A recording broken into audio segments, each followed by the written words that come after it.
While wheat and barley are the stars of the biblical harvest, the ancient world relied on a supporting cast of resilient, hardy grains that ensured survival during lean times. Millet and spelt, often associated with Emmer, were the resilience grains of the Bible, crops that could grow where others failed, and provided the foundation for some of history's most famous survival foods. The most iconic mention of these grains occurs in the book of Ezekiel.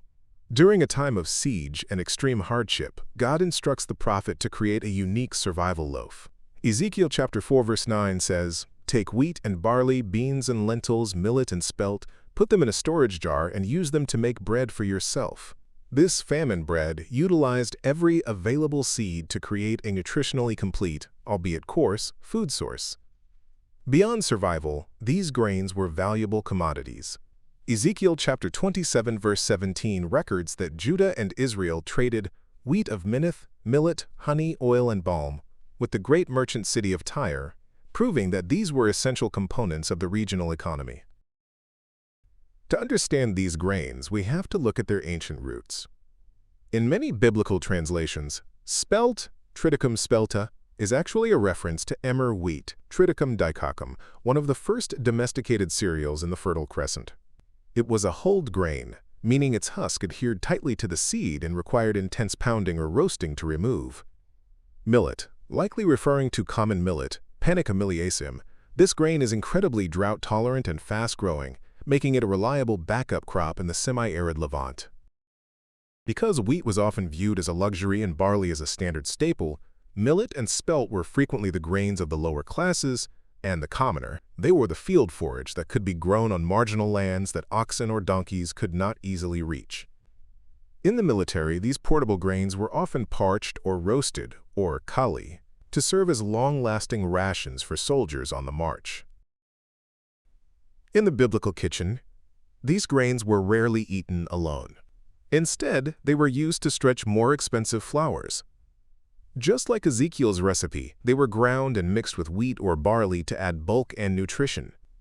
Porridge and gruel, or marak, this was the most common use. Ground spelt or millet was boiled with water, salt, and sometimes supplemented with lentils or chickpeas to create a dense, filling breakfast. Roasted grains were often crumbled into stews to provide a burnt flavor and to thicken the broth as thickening agent. Ancient Israelites derived 50% to 70% of their daily calories from grains like these. Millet and spelt offered specific advantages. Like wheat and barley, they provided approximately 320 calories per 100 grams. Whole grain spelt and millet are powerhouses of B vitamins, dietary fiber, and essential minerals like iron, magnesium, and zinc. Modern studies confirm that these ancient grains can help manage cardiovascular health and provide essential amino acids that are often lost in highly processed white flours. How do these biblical staples compare to what we buy today? Today, spelt and millet are seeing a massive resurgence. Many people choose them over modern bread wheat because they are less modified by industrial agriculture and have a unique gluten profile that some find easier to digest.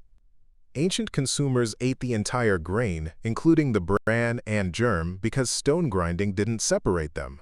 However, this often meant eating grit and basalt flakes from the stones, which led to severe tooth wear in ancient populations. Ancient millet was a survival crop for famines. Today, it is a global specialty grain valued for being naturally gluten-free.